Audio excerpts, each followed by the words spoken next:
hoje é sobre o período pré-colonial. E eu criei aqui, né, uma linha do tempo, porque eu acredito que é bastante interessante, né, utilizá-la, porque ela ajuda na localização. Que eu marquei o ano de 1500 e o ano de 1532, certo? O ano de 1500, ele foi um marco, né, porque ocorreu, né, a chegada dos portugueses no Brasil, e o ano de 1532 foi importante porque deu início ao processo de colonização do Brasil, né? E com a expedição de Martim Afonso de Souza. E assim, com essa localização, a gente parte para discussão, né, em cima da perspectiva, né, do português sobre os novos povos que eles tinham entrado em contato, que eram os indígenas, né? É importante perceber que em muitos relatos, né, de portugueses que tinham chegado em relação ao corpo dos indígenas, né, e os seus traços e também as suas roupas, né, que eles não utilizavam roupas, na verdade, e também em relação ao seu corpo que era todo pintado, né, e porém, né, essas cartas, né, eles eram carregados de uma visão bastante eurocêntrica, né, então é extremamente comum a gente perceber que eles vão afirmar que os indígenas eram bastante primitivos e selvagens, assim como ingênuos, né? E com isso eu separei aqui, né, um trecho da carta de Pero Vaz de Caminha, né, para o rei de Portugal, em que ele fala: a feição deles é serem pardos, maneira de avermelhados, de bons rostos e bons narizes, bem feitos. Andam nus, sem cobertura alguma. Não fazem o menor caso de encobrir ou de mostrar suas vergonhas, e nisso em tanta inocência como em mostrar o rosto. Aí eu marquei, né, essa parte do trecho em que ele afirma essa inocência, né? Bom, com esse contato com os povos indígenas, acabaram surgindo, né, diversas interpretações sobre a origem desses povos, né? E um deles que eu achei interessante aqui de falar é a de Paracelso, é o nome dele, né, do cara, que ele afirmava que eles não eram descendentes de Adão, né, e sim de ninfas, gigantes e também de gnomos, né, bem louco. Então, em relação ainda aos portugueses e indígenas, né, eles eram vistos, né, mesmo com todas as suas peculiaridades, os portugueses, eles afirmavam que esses povos, eles eram sim possíveis de salvação, né? Então, acontece um intenso processo de catequização indígena, né?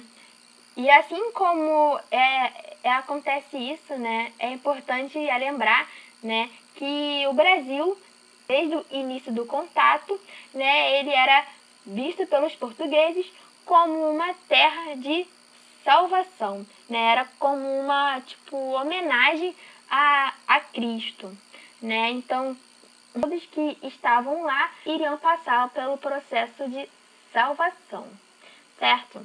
E aí isso era tão forte, né, que o Brasil ele já teve o nome de Ilha de Vera Cruz e também de Terra de Santa Cruz. Partindo agora para a perspectiva, né, dos portugueses em relação não mais aos indígenas, mas em relação ao próprio território, né? É extremamente necessário entender que entre os anos de 1500 e 1532 não houve um processo de colonização pelos portugueses. E isso é explicado por 4 motivos.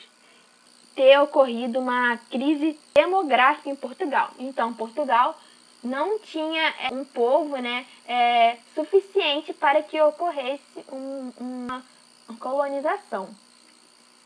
Outro ponto é em relação ao dinheiro. Portugal não tinha dinheiro suficiente para o processo e também, né, ele estava optando por investir no comércio com as Índias, né? É o terceiro ponto, né, que estava dando uma alta lucratividade para Portugal.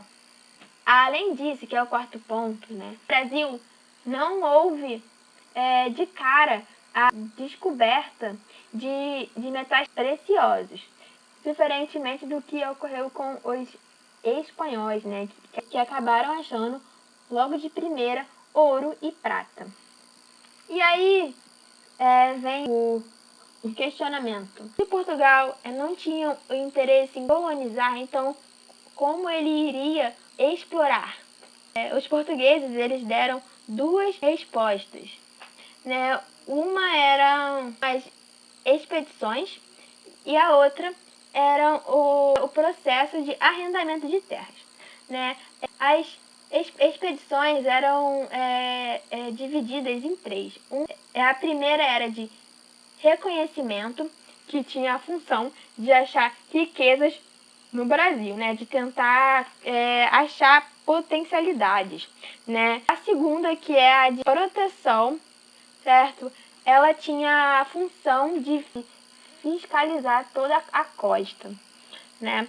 E a terceira, que era de exploração, ela se atentou ao extrativismo de pau-brasil, né? E em relação ao arrendamento de terras, foi um processo que a coroa portuguesa ela acaba cedendo o controle de terras para particulares. No próximo slide, a gente vai falar sobre o extrativismo de pau-brasil, né? Ele foi feito por particulares, né? Porque tem um nome, né, que é bastante importante, é o estanco, né? Estanco era a mesma coisa que monopólio régio, né? Então, Portugal, ele acabou cedendo o seu estanco, né, para particulares. Além disso, Portugal, como não queria colonizar, então não seria usado como mão de obra os portugueses, então a melhor opção era a mão de obra indígena, que era feita a partir da relação de escambo, né, que era uma troca, né, de favores entre os indígenas e os portugueses, né? E no caso, os indígenas eles iriam trabalhar para os portugueses, em troca eles iriam receber, né, instrumentos que iriam facilitar ações do dia a dia, né?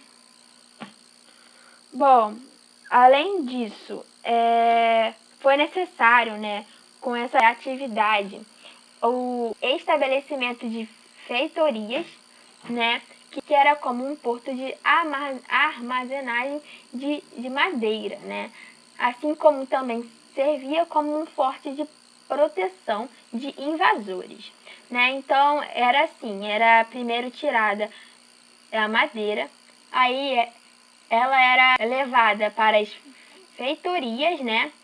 Lá ela era transportada por embarcações portuguesas, né, até Portugal. Só que essas embarcações, né, elas acabaram sofrendo bastante ataques de pirataria.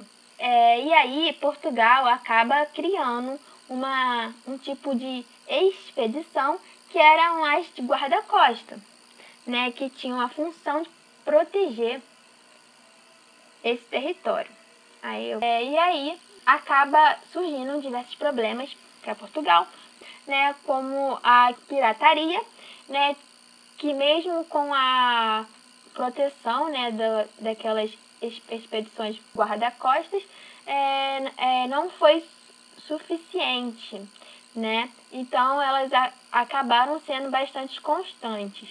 Além disso, houve uma alta frequência de invasões de estrangeiros, né? Porque muitos países, né, como a França, né, eles não aceitavam o Tratado de Tordesilhas, né, em que separava a América entre os espanhóis e também os portugueses. Além disso, né, um terceiro ponto que Portugal teve que enfrentar foi a crise no comércio com o Oriente, né? Isso se deu porque Portugal antes tinha sido a pioneira na expansão marítima, só que tipo, outros países acabaram também, né, participando, e isso fez com que surgisse uma alta concorrência. E aí Portugal, percebendo que já não tinha mais uma lucratividade tão grande, né, com as Índias e também com essas invasões, né, de piratas e também de estrangeiros, colonização no Brasil, né? Isso se inicia com o ano de 1532, né, com a expedição de Martim Afonso de Souza, né, que foi de estilo de fixação, né, povoamento. E aí que mais de 400 homens vieram para cá, sendo eles, né, criminosos, marginais, miseráveis, né, em Portugal, porque o Brasil não era um país bom para se morar, né? Então era mais um risco mesmo, era uma forma de punir eles, né? Tipo, esse tema ele vai ser tipo abordado, né, na nossa próxima aula, né? Então, para terminar, eu criei aqui, né, um esqueminha, né, que resume, né, a nossa aula toda, né? Então tá aqui. Um beijo.